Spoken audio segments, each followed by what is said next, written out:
On peut parler de parcours atypique, puisque j'ai commencé, après mon baccalauréat, j'ai commencé par, euh,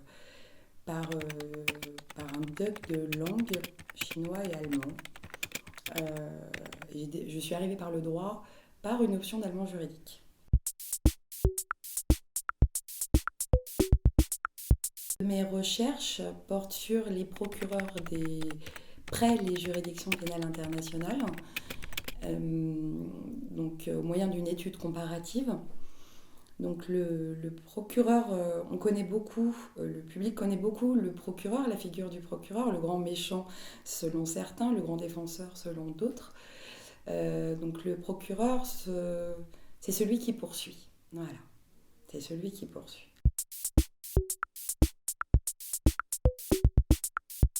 Alors les juridictions pénales internationales, elles commencent à être ancrées dans le paysage. Euh, elles, les premières de l'ère contemporaine sont les tribunaux militaires internationaux de Nuremberg et de Tokyo. Les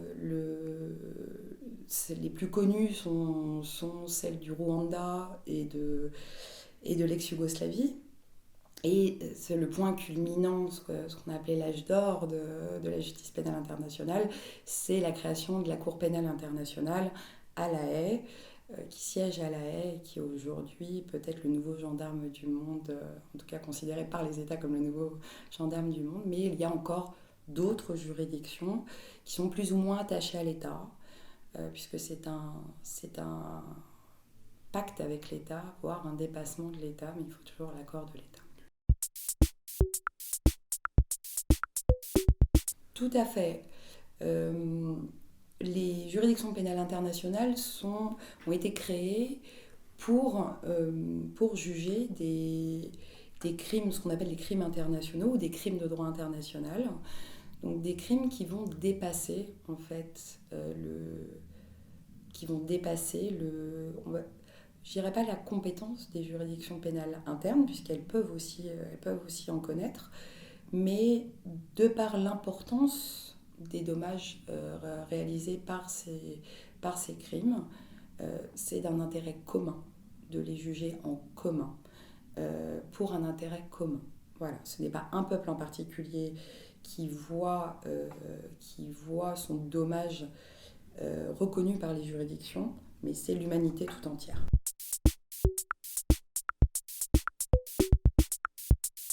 Alors ça a été une des questions de cette recherche, puisque dans les juridictions internes, le procureur fait partie d'un projet constitutionnel du système judiciaire, donc il représente soit le gouvernement élu, soit le peuple directement. En droit international, la question qui était intéressante, c'est qu'on n'a pas de communauté, la collectivité internationale n'est pas organisée comme un État. Ça, il faut bien le souligner, parce qu'aujourd'hui, on se pose toujours la question, mais ce n'est pas du tout organisé comme un État. Donc on a ce procureur qui est arrivé en 1945, qui est un peu sorti de nulle part finalement. C'est un accident, moi je parle d'accident en fait. C'est une anomalie dans le système international qui est au départ créée pour les États, pour réguler les relations entre États.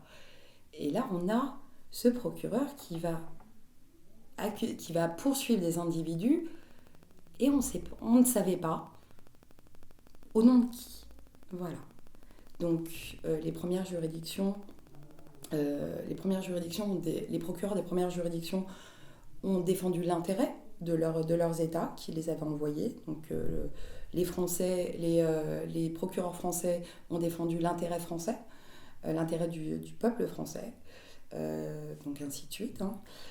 Et au fur et à mesure, les organisations internationales se sont saisies de ces poursuites et donc on envoyait des procureurs qui ne représentaient plus les intérêts d'un État, mais l'embryon d'un intérêt commun, d'un intérêt qui dépasse les intérêts à la poursuite des populations visées.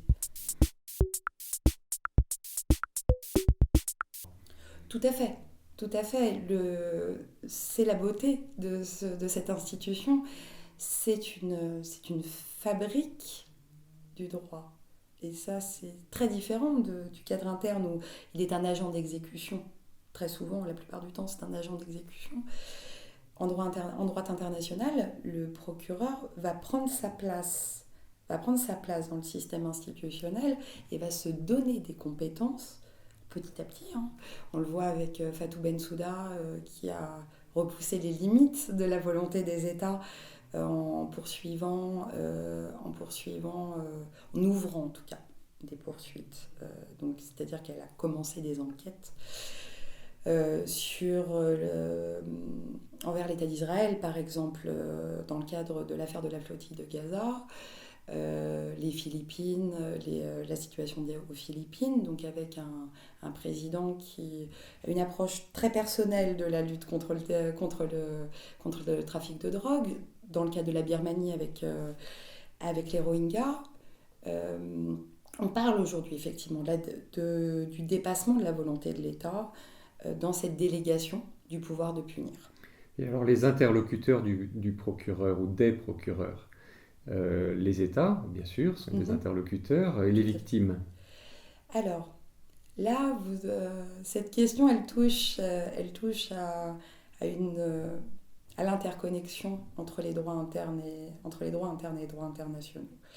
Puisque à chaque composition de juridiction, la question se pose du modèle institutionnel, donc, dont le procureur fait partie, et donc de sa relation aux victimes. Alors, au Cambodge, par exemple, on a un système de partie civile, puisque les chambres extraordinaires au sein des tribunaux cambodgiens font partie du système judiciaire interne. Donc elles sont des chambres spécialisées, des chambres internationales. Elles font partie du système interne. Et à ce titre, les parties civiles existent. Alors c'est vrai que pour les Français, c'est normal d'avoir les victimes dans le procès pénal. C'est tout à fait normal. C'est quelque chose d'extrêmement normal pour les Anglo-Américains. C'est d'ailleurs sujet d'incompréhension régulière. Et par exemple, à la CPI, les victimes ont encore du mal à trouver leur place. Hein. Donc c'est vrai que c'est l'intérêt du droit international pénal, c'est de voir l'émergence de ce droit commun, puisqu'on prend des parties des modèles principaux et on essaie de construire quelque chose. Donc, comme toute construction, c'est lent, c'est frustrant, puisqu'on n'a pas toujours Il y a une charge morale dans le droit international pénal qu'on ne retrouve pas toujours en fait, dans les autres droits, comme le dit Antoine Garapon, on parle de crimes qu'on ne peut ni punir ni pardonner. Donc, c'est des crimes qui dépassent votre entendement, le mien. Quand on a 70% de la population qui a été éradiquée par un gouvernement, moi quand j'en parle par exemple, mes étudiants, on voit qu'ils ne comprennent pas, et pas que mes étudiants, et c'est normal de ne pas comprendre. C'est incommensurable. Et c'est vrai que c'est une construction lente, avec des attentes fortes qui sont souvent déçues, mais ça fait son petit bonhomme de chemin. Et la preuve en est, c'est qu'on continue à créer des juridictions, voilà, malgré les frustrations, malgré ce qu'on appelle les échecs. Mais voilà, c'est aussi une belle philosophie, je trouve, de la construction de soi par l'erreur, par le tâtonnement. Mais c'est peut-être les bases les plus solides aussi d'un droit. C'est de pouvoir aussi... C'est un droit qui a évolué vite, finalement, à l'échelle de l'histoire. Le tout premier tribunal pénal international, c'est le tribunal de Breisbach au XVIIe siècle. Donc finalement, on est très jeune, c'est une matière très jeune par rapport au droit pénal interne, mais qui s'est nourri aussi des droits pénaux internes. Quand on voit les travaux de Raphaël Lemkin sur le génocide, il part de l'interne. Donc on a un peu triché en droit international pénal puisqu'on s'est appuyé sur ça.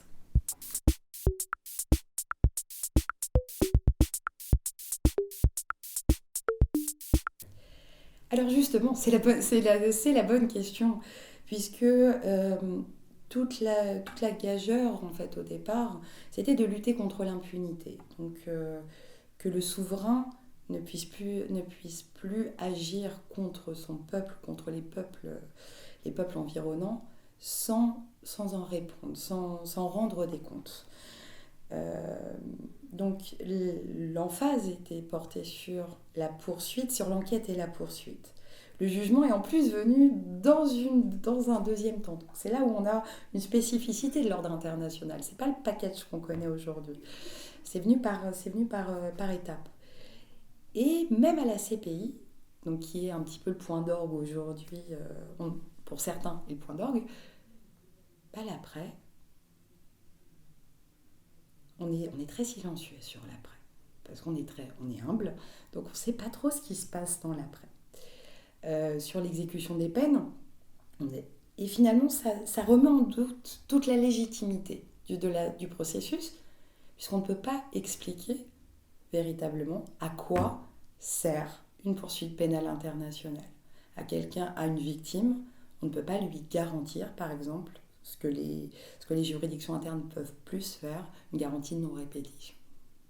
Voilà, et c'est pour ça qu'on parle parfois de justice spectacle, de justice politique, puisqu'on ne sait pas. On ne sait pas à quoi servent concrètement ces tribunaux, ces procès.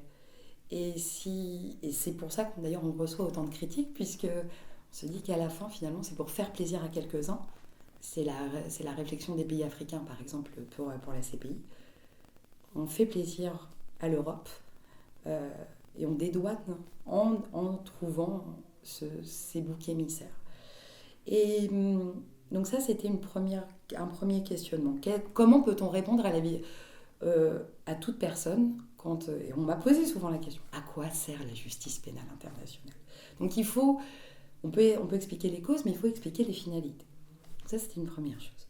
La deuxième chose, c'est très concret, puisque je vous ai dit, ce projet est venu quand je travaillais au Cambodge au tribunal des Khmers rouges.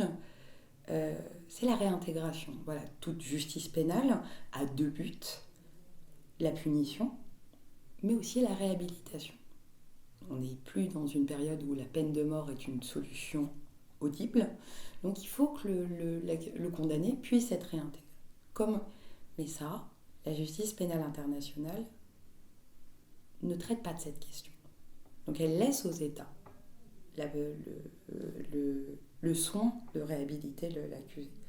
Or, l'État fait partie aussi des victimes. Est-ce qu'on peut laisser à la victime le soin de réhabiliter le condamné? Donc ça, c'est un autre questionnement. Pour les victimes aussi, qu'est-ce qui se passe une fois qu'elles ont été reconnues victimes? Parce qu'on pourrait penser que c'est leur heure de gloire, j'ai entendu ça par les cyniques, c'est leur heure de gloire. Pas du tout, c'est très compliqué à porter le statut de victime.